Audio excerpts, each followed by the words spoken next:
Hello everyone and a warm welcome to Achievers YouTube channel. Very good morning guys, I hope you are doing well. स्वागत है सभी का achievers के YouTube channel पर। तो कैसे हो दोस्तों? मैं आशा करता हूँ कि शानदार तरीके से आप अपनी लाइफ को एंजॉय कर रहे हो, अपने सेहत, फैमिली और पढ़ाई का ध्यान काफ़ी अच्छी तरीके से रख रहे हो। दोस्तों, हर सुबह की तरह आज भी हम आपके लिए सबसे पहले और सबसे बेहतरीन प्रश्नों के संकलन के साथ में 17 अक्टूबर का करंट अफेयर्स लेकर आया हूँ, जो आगामी प्रश्न के दृष्टिकोण से काफ़ी महत्वपूर्ण साबित होगा। शुरू करने से पहले आपसे निवेदन है कि वीडियो को लास्ट तक देखें एवं वीडियो अच्छा लगे तो लाइक और शेयर जरूर करें, क्योंकि आपके लाइक, शेयर और कमेंट हम लोगों को काफ़ी मोटिवेट करता है।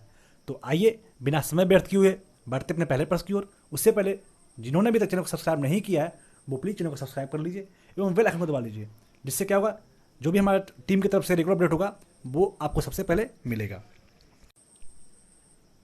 पहला प्रश्न है, अंतर्राष्ट्रीय गरीबी उन्मूलन दिवस, इंटरनेशनल पॉवर्टी इरेडिकेशन डे हर साल कब मनाया जाता है? तो हर साल अंतर्राष्ट्रीय गरीबी उन्मूलन दिवस 17 अक्टूबर को मनाया जाता है। ये जो है इंटरनेशनल पॉवर्टी इरेडिकेशन डे जो है, आपको गरीबी को कम करने के लिए, जो भी हमारे देश में गरीबी है या जो भी हमारे राष्ट्र में गरीबी, जो भी हमारे पूरे वर्ल्ड में गरीबी है, उनको कम करने के लिए अंतर्राष्ट्रीय गरीबी उन्मूलन दिवस के रूप में मनाया जाता है।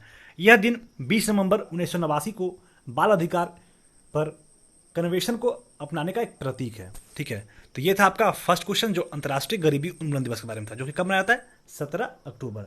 ठीक है, अब अगला प्रश्न देख लेते हैं। अगला प्रश्न है, दुनिया का सबसे बड़ा ग्रीनफील्ड जिंक स्मेल्टर कहाँ बनेगा? तो दुनिया का सबसे बड़ा ग्रीनफील्ड जिंक स्मेल्टर जो है वो गुजरात में बनेगा। ठीक है, अपना देश के गुजरात में दुनिया का सबसे बड़ा ग्रीनफील्ड जिंक स्मेल्टर बनेगा। तो गुजरात का बात है, तो गुजरात के बारे में जो भी फैक्ट्स है वो देख लेते हैं। कैपिटल कहाँ है? गांधीनगर है, और लार्जेस्ट सिटीज का अहमदाबाद है। गवर्नर आचार्य देवव्रत है और चीफ मिनिस्टर विजय रूपानी है। विधानसभा में 182 सीट है और राज्यसभा में 11 सीट है। लोकसभा में 26 सीट है और जो हाईकोर्ट है वो अहमदाबाद में, गुजरात।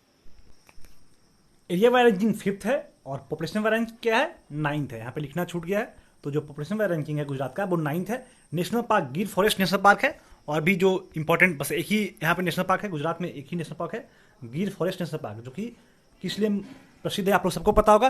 तो आप लोग इसका आंसर देना है कि जो गिर फॉरेस्ट नेशनल पार्क है वो किस लिए प्रसिद्ध है। इसका जो आपका एड वगैरह आता था वो आपका अमिताभ बच्चन, जो हमारे बॉलीवुड के महानायक हैं, उनका भी इसमें गिर फॉरेस्ट का ऐड आता था। तो आप लोग सबको पता हो गया कि मतलब गिर फॉरेस्ट में किस चीज़ के लिए इंपॉर्टेंट है।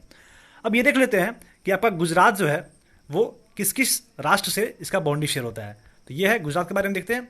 तो यहाँ पे आपका गुजरात है। ठीक है, गुजरात ये है आपका राजस्थान से शेयर करता है, मध्य प्रदेश से, महाराष्ट्र से, उसके बाद इधर पाकिस्तान का पार्ट है उससे शेयर करता है, दादर नगर हवेली से करता है, और दमन एवं दीप, ये 2 यहाँ पे यूनियन टेरिटरी है, उससे भी इसका बाउंड्री शेयर होता है। तो ये आपका गुजरात जो था वो किस किस राज्य से, किस किस देश से और किस किस यूनियन टेरिटरी से बाउंड्री शेयर हो रहा था, उसके बारे में फैक्ट्स में बताया हूँ। चलिए अब अगला प्रश्न देखते हैं। AICTE ने छात्रों और शिक्षकों को सशक्त बनाने के लिए किसके साथ साझेदारी की है? तो ये जो है वो आपका माइक्रोसॉफ्ट के साथ में AICTE ने छात्रों और शिक्षकों को एम्पावर करने के लिए साझेदारी किया है। ठीक है, तो टीचर और जो स्टूडेंट है वो थोड़ा सा एम्पावर हो, सशक्त हो, उनके लिए माइक्रोसॉफ्ट ने AICTE के साथ आपका साझेदारी किया है। तो ये था आपका थर्ड क्वेश्चन। और फोर्थ क्वेश्चन देखते हैं, किस राज्य ने Sujal drink from tap mission योजना का उद्घाटन किया है? सुजल ड्रिंक फ्रॉम टैप मतलब समझ में आ रहा है? ये सुजल मतलब कि अच्छा जल, और ड्रिंक मतलब पीने वाला पानी, फ्रॉम टैप, टैप मतलब क्या होता है? नल होता है। तो वही ये जो आपका है सुजल ड्रिंक फ्रॉम टैप मतलब नल के द्वारा अच्छा पानी पीने के लिए जो योजना का उद्घाटन किया गया है वो किया गया है ओडिशा के द्वारा। ठीक है, ओडिशा राज्य के द्वारा Sujal drink from tap mission का योजना का उद्घाटन किया गया। अब ओडिशा का बात है तो उससे हमें जो भी इंपॉर्टेंट फैक्ट्स है वो देख लीजिए आप लोग। कैपिटल कहाँ है? भुवनेश्वर है, और इसका लार्जेस्ट सिटी भी इसका भुवनेश्वर ही है। गवर्नर गणेशी लाल है और चीफ मिनिस्टर नवीन पटनायक है। इंडियन कैबिनेट में 147 सीट है और राज्यसभा में 10 सीट है। लोकसभा में 21 सीट है और हाईकोर्ट कहाँ है? ओडिशा हाईकोर्ट है। एरिया वाइज रैंकिंग 8 है और पॉपुलेशन वाइज रैंकिंग क्या है? 11th है। ठीक है, उसके बाद से नेशनल पार्क जो है, 2 यहाँ इंपॉर्टेंट नेशनल पार्क है, सिमली नेशनल पार्क और येलो स्टोन नेशनल पार्क। ये सिमलीपाल नेशनल पार्क और येलो स्टोन नेशनल पार्क, ये दोनों जो नेशनल पार्क है ना, ये काफ़ी इंपॉर्टेंट नेशनल पार्क है, जो कि आपका ओडिशा में है। कहाँ है? ओडिशा में है। तो ये दोनों नेशनल पार्क आपको याद होना चाहिए। अब ये देख लीजिए आपका ओडिशा जो है वो किस किस राज्य से बाउंड्री शेयर करता है। तो इधर देख लीजिए वेस्ट बंगाल से कर रहा है, झारखंड से कर रहा है और छत्तीसगढ़ से कर रहा है, इधर आंध्र प्रदेश से कर रहा है। तो ये कुछ राज्य हैं जिससे ओडिशा का बाउंड्री शेयर होता है। ठीक है, अब अगला क्वेश्चन देख लेते हैं। सखी नामक वन स्टॉप सर्विस सेंटर का उद्घाटन कहाँ हुआ है? SAKHI, यू कैन से सखी, सखी तो कह सकते हो। सखी नामक वन स्टॉप सर्विस सेंटर उद्घाटन कहाँ हुआ है? तो ये जम्मू कश्मीर में सखी नामक वन स्टॉप सर्विस सेंटर का उद्घाटन किया गया है। ये जो जम्मू कश्मीर यूटी है वहाँ किया गया है। अब जम्मू कश्मीर के बारे में जो भी फैक्ट्स है वो देख लेते हैं हम लोग। जम्मू कश्मीर का लेफ्टिनेंट गवर्नर कौन है? मनोज सिन्हा है। और इन कैमरा में 114 सीट है, राज्यसभा में 4 सीट है और लोकसभा में कुल 5 सीट है। हाईकोर्ट का है जम्मू एंड कश्मीर, इसका हाईकोर्ट है। कुछ नेशनल पार्क इंपॉर्टेंट है वो देख लीजिए आप लोग। दचिंगम नेशनल पार्क काफ़ी ज़्यादा इंपॉर्टेंट है, बिल्कुल याद होना चाहिए। हेमिश नेशनल पार्क ये भी इंपॉर्टेंट है। सलीम अली नेशनल पार्क ये भी इंपॉर्टेंट है। और किस्तावर नेशनल पार्क ये भी इंपॉर्टेंट है। और एक किजांग नेशनल पार्क ये उतने इंपॉर्टेंट नहीं है, एग्जाम में उतने पूछे नहीं गए हैं, लेकिन दचिंगम, किस्तावर, सलीम अली नेशनल पार्क और हेमिश नेशनल पार्क ये कुछ जो नेशनल पार्क है वो आपके जम्मू कश्मीर में, जो कि आपके एग्जाम पॉइंट ऑफ व्यू से काफ़ी इंपॉर्टेंट है, आपको बिल्कुल याद होना ही चाहिए। अब ये देख लीजिए जम्मू कश्मीर किस किस राज्य से इसका बाउंड्री शेयर होता है। तो ये यहाँ पे जम्मू कश्मीर का मैप है। इधर लद्दाख है, यानी लद्दाख एक यूटी है, उससे इसका बाउंड्री शेयर हो रहा है। इधर पाकिस्तान का पार्ट है, उससे बाउंड्री शेयर हो रहा है। उसका हिमाचल प्रदेश है और ये पंजाब है। तो ये कुछ ऐसे राज्य थे जिससे आपका जम्मू कश्मीर का बाउंड्री शेयर हो रहा था। ये एक पाकिस्तान राष्ट्र है जिससे इसका बाउंड्री शेयर हो रहा है। अब अगला क्वेश्चन तरफ मूव करते हैं। क्वेश्चन है, किस देश ने दूसरी कोविड-19 वैक्सीन एपीबा कोरोना की तैयारी की है? इसका नाम भी कोरोना से ही है, एपीबा कोरोना। ठीक है, तो ये जो है आपका रूस के द्वारा कोविड-19 वैक्सीन एपीबा कोरोना का तैयार किया जा रहा है। तो देखिए मैं तो लेक्चर लेके आया हूँ, पर आपका भी कुछ फर्ज बनता है। मैं तो मैं बहुत दिन से थक गया था आपको बोलते बोलते कि भाई वीडियो को लाइक आप लोग करते नहीं हो, कमेंट करते नहीं हो। तो मैं बीच में आपको एक बार याद करवा दे रहा हूँ कि जो भी अभी यहाँ तक वीडियो के पहुँच गए हैं, यहाँ तक कंटिन्यू किए हुए हैं, तो वो प्लीज़ जो आपका जो लाइक का साइन है ना, जो थम्सअप का साइन है ना, उसको थोड़ा सा टैप कर लीजिए। जब थोड़ा सा ब्लू हो जाएगा ना तो थोड़ा सा आपका डिस्प्ले भी थोड़ा सा मतलब अट्रैक्टिव लगेगा। तो उसके लिए कर लीजिए और मेरे खुशी के लिए कर लीजिए। और जो भी मैं क्वेश्चन पूछ रहा हूँ उसका आंसर भी दीजिएगा। तो ये रसिया के द्वारा आपका कोविड-19 वैक्सीन एपीबा कोरोना का तैयार किया गया है। अब ये जो रसिया द्वारा किया गया है तो रसिया बारे में फैक्ट देखना पड़ेगा। तो कैपिटल कहाँ है? मॉस्को है। ठीक है, और प्रेसिडेंट कौन है? Vladimir Putin. Prime minister Mikhail Mishustin है और करेंसी रसियन रूबल चलता है। अपर हाउस को फेडरेशन काउंसिल बोलते हैं और लोअर हाउस को स्टेट ड्यूमा बोलते हैं। ठीक है, अब ये देख लीजिए कि आपका रसिया जो है वो कौन कौन से देश से इसका बाउंड्री शेयर होता है। तो ये आपको देखना है। रसिया, ये जो रसिया था ना वो पहले बहुत बड़ा कंट्री था पहले, मतलब इसका यूएसएसआर यानी सोवियत संघ का कुछ पार्ट था, इसमें बहुत सारे कंट्रीज थे। बाद में इसमें टूटते गए तो ये थोड़ा सा छोटा होते गया। तो ये जो है आपका, सबसे पहले आपको ये बताना है कि रसिया कौन से कॉन्टिनेंट में पड़ता है। सबसे पहला क्वेश्चन, ठीक है, कॉन्टिनेंट, रसिया कौन से कॉन्टिनेंट में पड़ता है उसका आंसर आप लोगों को देना है। अब ये किस किस देश से इसका बाउंड्री शेयर होता है? तो यहाँ फिनलैंड से करता है, इस्टोनिया से करता है, लाटविया से करता है, लिथुआनिया से करता है और फिर यूक्रेन से करता है, कजाकिस्तान से करता है, मंगोलिया से करता है और जापान से करता है। ठीक है, तो ये जो था आपको रसिया था। और रसिया किस किस राज्य से बाउंड्री शेयर हो रहा था, सॉरी किस किस देश से बाउंड्री शेयर हो रहा था, वो सब आप लोगों ने काफ़ी अच्छी तरीके से देखा। अब अगला प्रश्न देख लेते हैं। हाल ही में किस राज्य सरकार ने किसानों के उन्नयन के लिए किसान कल्याण कोष बोर्ड स्थापित करने का फैसला किया गया है? मतलब किसानों के उन्नयन के लिए, मतलब किसानों के लाभ के लिए किसान कल्याण कोष बोर्ड स्थापित करने का फैसला किस राज्य के द्वारा किया गया है? तो ये हमारे देश के काफ़ी शिक्षित राज्य केरल के द्वारा ये किसानों के उन्नयन के लिए, किसानों के फायदे के लिए किसान कल्याण कोष बोर्ड का स्थापित करने का फैसला लिया गया है। अब केरल है तो केरल के बारे में कुछ फैक्ट देख सकते हैं। उससे पहले जो भी इस क्वेश्चन से रिलेटेड पॉइंट्स है, की पॉइंट्स है, उसको देख लेते हैं। केरल सरकार ने किसानों के उन्नयन के लिए किसान कल्याण कोष बोर्ड स्थापित करने का फैसला किया है, जिसका नाम केरल कृषक क्षमा निधि बोर्ड होगा। ठीक है, इस जो आपका कल्याण कोष बोर्ड है उसका नाम क्या होगा? केरल कृषक क्षमा निधि बोर्ड। ठीक है, केरल कृषक क्षमा निधि बोर्ड। मंत्रिमंडल ने डॉक्टर पी राजेंद्रन को केरल किसान कल्याण कोष बोर्ड के पहले अध्यक्ष के तौर पर नियुक्त करने का फैसला किया गया है। जो पहले जो आपका किसान कल्याण कोष बोर्ड के अध्यक्ष होंगे वो डॉक्टर पी राजेंद्रन होंगे। ठीक है, तो ये था आपका किसान कल्याण बोर्ड से संबंधित बातें। अब केरल से संबंधित बातें देखना पड़ेगा हम लोग को। केरल का कैपिटल कहाँ है? तिरुअनंतपुरम, और इसका लार्जेस्ट सिटी भी तिरुअनंतपुरम ही है। गवर्नर आरिफ मोहम्मद खान है और चीफ मिनिस्टर पिनराई विजयन है। विधानसभा 140 सीट है और एरिया बाय रैंकिंग क्या है? 21। पॉपुलेशन बाय रैंकिंग 13th है और लोकसभा में कुल 20 सीट है, राज्यसभा में कुल 9 सीट है। उसके बाद आपका कुछ इंपॉर्टेंट नेशनल पार्क है, जैसे साइलेंट वैली नेशनल पार्क, ये काफ़ी ज़्यादा इंपॉर्टेंट नेशनल पार्क है। पंपादम 16 नेशनल पार्क, ये भी इंपॉर्टेंट है, और अनामुडी 16 नेशनल पार्क। तो ये कुछ इंपॉर्टेंट नेशनल पार्क था जो कि आपका केरला में था, ये आप लोगों को याद होना चाहिए। उसके बाद ये देख लीजिए केरल जो है वो किस किस राज्य से बाउंड्री शेयर होता है। तो एक कर्नाटका है और एक तमिलनाडु है, ये दो राज्यों से इसका बाउंड्री शेयर होता है। तो ये था आपको केरला के बारे में फैक्ट्स। अब अगला प्रश्न देख लेते हैं, किस देश के पूर्व cricketer allrounder John Richard Reid का हाल ही में निधन हो गया? तो ये जो थे वो न्यूजीलैंड के क्रिकेटर ऑलराउंडर थे जिनका नाम जॉन रिचर्ड था, जिनका हाल ही में निधन हो गया है। तो न्यूजीलैंड है, तो न्यूजीलैंड के बारे में फैक्ट देख लेते हैं हम लोग। तो जो न्यूजीलैंड है उसका कैपिटल कहाँ है? वेलिंगटन है। ठीक है, और लार्जेस्ट सिटी का क्या है? ऑकलैंड है। मोनार्क, वहाँ मोनार्की चलता है, तो मोनार्क जो वहाँ का किंग है वो एलिजाबेथ सेकेंड है। ठीक है, प्राइम मिनिस्टर जैकिंडा अर्डेन है, और लेजिस्लेचर को पार्लियामेंट बोलते हैं। ठीक है, करेंसी न्यूजीलैंड डॉलर चलता है। तो ये था आपका न्यूजीलैंड के बारे में फैक्ट्स। आई होप आप लोग को समझ में आ रहा होगा। चलिए मैं न्यूजीलैंड के बारे में कुछ और फैक्ट्स बताता हूँ आपको। सबसे पहले तो न्यूजीलैंड जो है वो आपको कौन से कॉन्टिनेंट में पड़ता है? तो वो ऑस्ट्रेलिया कॉन्टिनेंट में पड़ता है।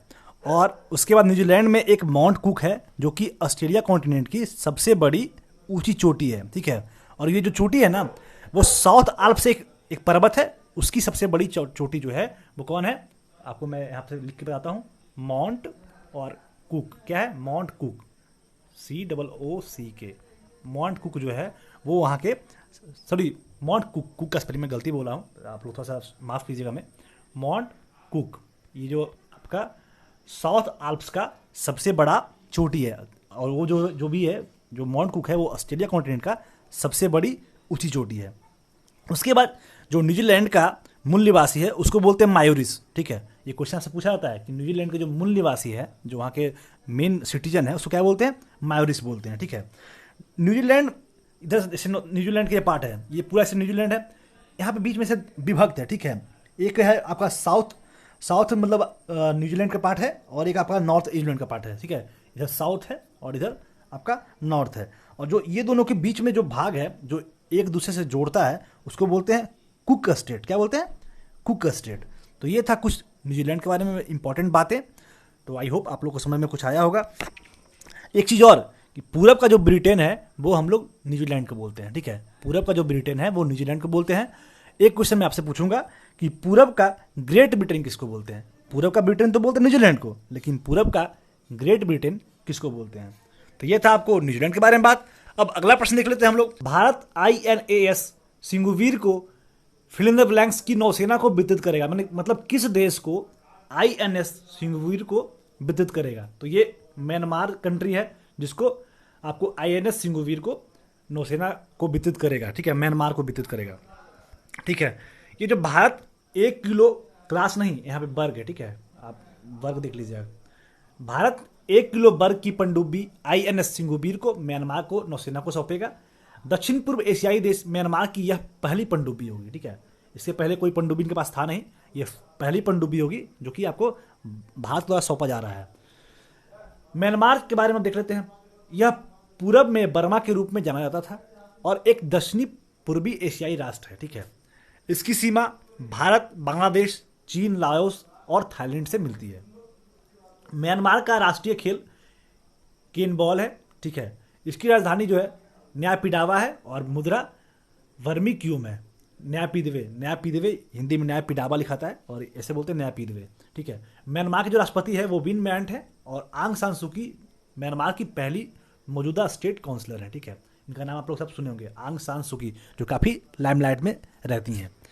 तो ये था आपका म्यांमार के बारे में फैक्ट्स और आपका INS सिंगुवीर को, जो कि म्यांमार को भारत सौंपेगा, ठीक है, म्यांमार को, हाँ, भारत की नौसेना को सौंपेगा, ठीक है। तो ये था आपका। अब अगला प्रश्न देखते हैं। अच्छा, इन्होंने म्यांमार का मैप भी यहाँ पे दिया हुआ है, आप, मैं बता दिया हूँ कि कौन कौन से इसका बॉन्डी शेयर होता है। तो ये देख लीजिए, लाओस कर रहा है, चाइना कर रहा है, इंडिया कर रहा है, जो भी है थोड़ा सा आप लोग देख लीजिएगा, मैं बता दिया हूँ। अगला प्रश्न देखते हैं। क्वेश्चन है, भारत के साथ एयर बबल की व्यवस्था करने वाला 17वां देश कौन बन गया है? यानी 17वां कंट्री कौन बना है जो भारत के साथ में एयर बबल की व्यवस्था को प्रारंभ करेगा? तो ये जो कंट्री है वो यूक्रेन है, जो कि भारत के साथ एयर बबल की व्यवस्था करने वाला 17वां कंट्री बन गया है। देखिए, ये जो यूक्रेन है उसके बारे में कुछ फैक्ट्स है। आई थिंक ये एग्जाम पॉइंट ऑफ व्यू से इतना इंपॉर्टेंट है नहीं जो मैं इसको डिस्कस करूं, तो आप लोग इसको एक बार देख लीजिएगा। अगर जो आप लोग नोट करना चाहो तो नोट भी कर सकते हो। तो ये यूक्रेन के बारे में फैक्ट्स है जो एग्जाम पॉइंट ऑफ व्यू से बिल्कुल इंपॉर्टेंट नहीं है। बस ये देख लीजिए कि यूक्रेन है वो वर्ल्ड मैप में कहाँ एग्जिस्ट करता है, कौन कौन से राष्ट्र के बगल में है। तो ये रसिया देख लीजिए यहाँ पे है, ठीक है, इसके रोमानिया इधर है, पोलैंड है, तो यही आपका इधर ब्लैक सी ये है। तो यही आपका यूक्रेन का कहाँ पे एग्जिस्ट करता है वो आप लोग देख लिए वर्ल्ड मैप में। अगला प्रश्न है, किस देश के राष्ट्रपति ने दिवाली चुनाव पर विरोध के चलते इस्तीफा दिया है? ये किर्गिस्तान के राष्ट्रपति हैं जिन्होंने दिवाली चुनाव के विरोध पे कारण मतलब इन्होंने इस्तीफा दिया है, ठीक है। किर्गिस्तान के राष्ट्रपति सोरनवे जेनकोब के एक विवादित संसदीय चुनाव को लेकर हो रहे विरोध प्रदर्शन के कारण इन्होंने इस्तीफा दिया। क्या नाम इनका? नाम सोरनवे जेनकोब, ठीक है। उन्होंने यह फैसला देश में फैली अशांति को खत्म करने के लिए लिया है। अब किर्गिस्तान है तो उसके बारे में कुछ फैक्ट्स देख लेते हैं, ठीक है। इसकी जो सीमा है वो कजाकिस्तान, उज्बेकिस्तान, तजाकिस्तान और चीन से लगता है। इसे 31 अगस्त 1991 में यूएसएसआर से आज़ादी मिली थी, ठीक है। पहले यूएसएसआर यानी रसिया का आपका गुलाम था, और इसको 31 अगस्त 1991 को इसे यूएसएसआर से इसको आज़ादी मिला, यानी सोवियत संघ से आज़ादी मिला था। इसकी राजधानी और सबसे बड़ा शहर जो है वो बिश्केक है, ठीक है। उज्बेकिस्तान का राजधानी जो है वो बिश्केक है। सोम किर्गिस्तान की मुद्रा है, सोम जो है वो किर्गिस्तान की मुद्रा है। आप लोग देख सकते हैं यहाँ पे ये जो पार्ट है, मैं आपको जूम करके दिखाता हूँ। ये जो पार्ट है वो किर्गिस्तान का है, ठीक है। यहाँ कजाकिस्तान है, मंगोलिया है, आपका चाइना इधर है, ठीक है, अफगानिस्तान है, इधर तुर्कमेनिस्तान है, उज्बेकिस्तान है, इधर ये आपका पूरा ये पार्ट जो है जो आपका किर्गिस्तान है, ठीक है। अब अगला प्रश्न देख लेते हैं हम लोग। क्वेश्चन है, कौन सा राज्य ग्लोबल हैंड वॉशिंग डे के अवसर पर हाथ धोना रोको कोरोना नामक कैंपेन लॉन्च किया है? हाथ धोना रोको कोरोना नामक कैंपेन लॉन्च किया, यानी हाथ हम लोग धोएंगे तो कोरोना को रोक सकेंगे। तो ये जो है वो ग्लोबल हैंड वॉशिंग डे के अवसर पर ये कैंपेन लॉन्च किया गया, जो कि उत्तर प्रदेश के राज्य सरकार के द्वारा ये हाथ धोना और रोको कोरोना, मतलब हाथ को धोना और कोरोना को रोकना। तो ये ऐसा स्कीम है, ऐसा मतलब ये कैंपेन लॉन्च किया गया, स्कीम नहीं है, ये कैंपेन लॉन्च किया गया जो कि आपको कोरोना से दूर होने के लिए है। इवन और कुछ भी, जैसे हाथ में तो और भी बहुत सारे बैक्टीरियाज वगैरह होते हैं जो हमारे हेल्थ के लिए फायदेमंद नहीं होते, तो वो सारी चीज़ों को नष्ट करने के लिए ये आपको हाथ धोना और रोको कोरोना ये कैंपेन लॉन्च किया गया। कहाँ किया गया? उत्तर प्रदेश में ये कोरोना के लिए, मतलब कोरोना से बचने के लिए ये लॉन्च किया गया है आपका, ठीक है। अब उत्तर प्रदेश है तो उसके बारे में कुछ फैक्ट्स है जो भी देख लेते हैं हम लोग। कैपिटल कहाँ? लखनऊ है, और राजस्थान सिटी का कानपुर है। गवर्नर आनंदीबेन पटेल है, और चीफ मिनिस्टर योगी आदित्यनाथ है। Deputy chief minister Keshav Prasad Maurya है, और विधानसभा में 403 सीट है। विधान परिषद में 100 सीट है। चलिए आप लोग ये बताइए किस किस राज्य में विधान परिषद सीट है, किस किस राज्य में विधान परिषद है, वो आप लोगों को कमेंट में आंसर करना है। मैं पहले बता चुका हूं, तो इसका आंसर आप लोगों को कमेंट में करना है। राज्यसभा में कुल 31 सीट है, और लोकसभा में 80 सीट है, ठीक है। हाईकोर्ट इसका इलाहाबाद हाईकोर्ट जो कि प्रयागराज में है। ब्रांच लखनऊ है। एरिया बाय रैंकिंग 4th है, और पॉपुलेशन रैंकिंग क्या है? 1st है। कुछ इंपॉर्टेंट नेशनल पार्क है जो आपके एग्जाम पॉइंट ऑफ व्यू से काफी इंपॉर्टेंट है। दुधवा नेशनल पार्क और चंद्रप्रभा वाइल्ड सेंचुरी, तो वाइल्ड सेंचुरी है ना, वाइल्ड लाइफ सेंचुरी है। एक दुधवा नेशनल पार्क है जो कि काफी इंपॉर्टेंट है। अब देख लीजिए उत्तर प्रदेश कहाँ पे है, तो ये आपका उत्तर प्रदेश है, ठीक है। अब बाउंड्री कहाँ कहाँ से हो रहा है? इधर नेपाल का है, उत्तराखंड है, यहाँ दिल्ली है, ठीक है। इसके हरियाणा है, मध्य प्रदेश है, राजस्थान है, छत्तीसगढ़ है, झारखंड है, बिहार है। तो ये कुछ राज्य है जिससे उत्तर प्रदेश का बाउंड्री शेयर होता है। तो ये था उत्तर प्रदेश के बारे में बातें। अब मूव करते हैं 13वां क्वेश्चन, जो है कि दिल्ली के उप मुख्यमंत्री मनीष सिसोदिया को हाल ही में किसका अतिरिक्त प्रभार दिया गया है। ठीक है, मनीष सिसोदिया वहाँ के डिप्टी चीफ मिनिस्टर हैं, डिप्टी सीएम हैं, और इन्हें जो है वो अतिरिक्त प्रभार रोजगार एवं श्रम विभाग के लिए इन्हें दिया गया है। किन्हें दिया गया है? मनीष सिसोदिया को। काफ़ी अच्छे लीडर हैं और काफ़ी नेक नेक कार्य इनके द्वारा दिल्ली में किया गया है। ठीक है, इन्हें जो अतिरिक्त प्रभार है वो रोजगार एवं श्रम विभाग के रूप में दिया गया है। तो ये था आपका 13वां क्वेश्चन। अब अगला क्वेश्चन है, हाल ही में किस देश ने अरेटॉन कैपिटल्स पासपोर्ट इंडेक्स 2020 की सूची में 58वें स्थान प्राप्त किए हैं? ठीक है, अरेटॉन कैपिटल्स पासपोर्ट इंडेक्स 2020 में। तो ये हमारा प्यारा देश भारत है जो कि अरेटॉन कैपिटल्स पासपोर्ट इंडेक्स 2020 में 58 स्थान प्राप्त किया है। ये अरेटॉन कैपिटल के पासपोर्ट इंडेक्स 2020 के अनुसार भारत को विश्व की सबसे शक्तिशाली पासपोर्ट की सूची में 58वां स्थान दिया गया है। न्यूजीलैंड जो है वो सबसे ऊपर है, दूसरे स्थान पर जापान है, उसके बाद जर्मनी, उसके बाद ऑस्ट्रिया, लग्जमबर्ग, स्विट्जरलैंड, आयरलैंड, दक्षिण कोरिया और ऑस्ट्रेलिया। ये कुछ है जो इंपॉर्टेंट उतने नहीं है। सबसे ऊपर आपका न्यूजीलैंड है और हमारा जो राष्ट्र है वो 58 स्थान पर एग्जिस्ट करता है। अब मूव करते हैं, 15वां क्वेश्चन क्या है वो देखते हैं। विशाल बी शर्मा को हाल ही में किस संगठन में भारत का अगला स्थायी प्रतिनिधि नियुक्त किया गया? विशाल बी शर्मा को। ठीक है, तो ये जो है वो यूनेस्को के अगला स्थायी प्रतिनिधि के रूप में नियुक्त किया गया। इनका नाम क्या है? विशाल बी शर्मा। ठीक है, अब जो यूनेस्को है तो उसका फुल फॉर्म क्या होता है? United nation education scientific and culture organisation. इसको फॉन्ड कब किया गया था? तो 4 नवंबर 1946 को इसको फॉन्ड किया गया था यूनेस्को को। हेडक्वार्टर्स कहाँ? पेरिस, फ्रांस का एक मतलब फ्रांस का कैपिटल पेरिस है, वहाँ इसका हेडक्वार्टर्स है। और डीजी कौन है? ऑड्रे अजूले। ठीक है, कुल मेंबर 193 है। ठीक है, अब मूव करते हैं finally question of the last day, जिसका आंसर आप लोग कमेंट में देना था और आप लोगों ने काफ़ी अच्छी तरीके से इसका आंसर कमेंट में दिया भी। कुछ लोग के द्वारा ही दिया गया, लेकिन दिया गया, जो भी लोग दिए लेकिन वो अच्छे तरीके से दिए। क्वेश्चन है, भारत की पहली ऑस्कर विजेता और सिनेमा जगत की जानी मानी किस कॉस्ट्यूम डिजाइनर का निधन हो गया? तो ये भानु अथैया जी थे, जो कि भारत की ऑस्कर विजेता हैं और भारतीय सिनेमा जगत की जानी मानी कॉस्ट्यूम डिजाइनर थे, जिनका हाल ही में निधन हो गया है। ठीक है, और इस प्रश्न का आंसर शिवम जी के द्वारा काफ़ी अच्छी तरीके से दिया गया। शिवम जी, आप इसी तरीके से हर दिन आंसर करते रहिए। भगवान आपको खूब सारी शक्ति दे, खूब सारी ऊर्जा दे, ताकि आप बहुत उन्नति करो, अपना जो भी गोल हो वो जल्दी से अचीव करो और अपने घर परिवार का नाम रोशन करो और अपने देश का नाम रोशन करो। ठीक है, तो इनके द्वारा काफ़ी अच्छी तरीके से आंसर दिया गया था। भानु अथैया जो थे वो 1983 में इन्हें मतलब ऑस्कर से सम्मानित किया गया था। ठीक है, इनके एपिक फिल्म गांधी के लिए इनको ये आपका ऑस्कर अवार्ड इनको मिला था। ठीक है, और उसके बाद में पूछा था वर्ल्ड बैंक के बारे में। तो वर्ल्ड बैंक के बारे में इन्होंने काफ़ी अच्छा तक आंसर दिया था। इसको जो फॉर्म किया था 1944 में, हेडक्वार्टर्स कहाँ है? वाशिंगटन डीसी है, और पर्पस क्या था वर्ल्ड बैंक को? इकोनॉमिक डेवलपमेंट के लिए इसको बनाया गया था वर्ल्ड बैंक को। ठीक है, कुल मेंबर 189 कंट्रीज है। उसके बाद फिर IBRD भी इसमें है कंट्रीज, जो IBRD में 173 कंट्रीज है। ठीक है, प्रेसिडेंट जो है वो वर्ल्ड बैंक के डेविड मालपास है और MD and CFO of world bank वो अंशुला कांत है। ये हम लोगों को काफ़ी याद रखना चाहिए कि MD जो है या CFO जो है वर्ल्ड बैंक के वो अंशुला कांत है, क्योंकि ये हमारे राष्ट्र से संबंधित है, तो इसलिए ये चीज़ हमें याद रखना चाहिए। फिर मैं पूछा था USA के बारे में, तो USA के बारे में भी इन्होंने काफ़ी अच्छी तरह से दिया था। कैपिटल कहाँ है? वाशिंगटन DC, और लार्जेस्ट सिटी इसका न्यूयॉर्क सिटी है। प्रेसिडेंट डोनाल्ड ट्रंप है और करेंसी क्या चलता है? डॉलर। आप सबको पता होगा। अपर हाउस को सीनेट बोलते हैं और लोअर हाउस को हाउस ऑफ रिप्रेजेंटेटिव बोलते हैं। फिर मैं पूछा था क्वाड्रिलेटरल ग्रुप के बारे में, क्वाड ग्रुप के बारे में, जिसमें आपका इंडिया, USA, जापान और ऑस्ट्रेलिया आता है। ये 4 कंट्री आता है आपका क्वाड ग्रुप में, और कुछ इस पर डिस्कस करना नहीं है। तो ये कुछ क्वेश्चन मैं इनसे पूछा था, इन्होंने काफ़ी अच्छी तरीके से आंसर दिए थे। चलिए, आप लोग से भी रिक्वेस्ट है कि जो भी लोग हैं, जो भी लोग वीडियो को देख रहे हैं, आप लोग से भी जो मैं क्वेश्चन पूछता हूँ, अगर जो वीडियो को आप देखते हो तो क्या करना है, आप लोग बहुत सारे लोग क्या होता है कि आप लोग भूल जाते हैं क्या मैं क्वेश्चन पूछा। तो भाई एक कॉपी रख लो, एक पेन रख लो, जो मैं क्वेश्चन पूछ रहा हूँ उसको नोट डाउन कर लो और लास्ट में उसका आंसर दे दिया करो, या तो वीडियो को बीच में स्टॉप कर दो फिर दे दिया करो। तो अब मूव करते हैं question of the day. Question है, जोजिला सुरंग किस राज्य में स्थित है? काफ़ी लाइमलाइट में भी जोजिला सुरंग है। ठीक है, और ये किस राज्य में स्थित है? Option A Himachal Pradesh, option B Uttarakhand, option C Karnataka, option D Jammu Kashmir. तो आप लोग से रिक्वेस्ट है कि जो भी मैं क्वेश्चन पूछा हूं उसका आंसर भी कमेंट में दीजिए, और जो ये आपका क्वेश्चन ऑफ डे है उसका आंसर भी कमेंट में जरूर दीजिए।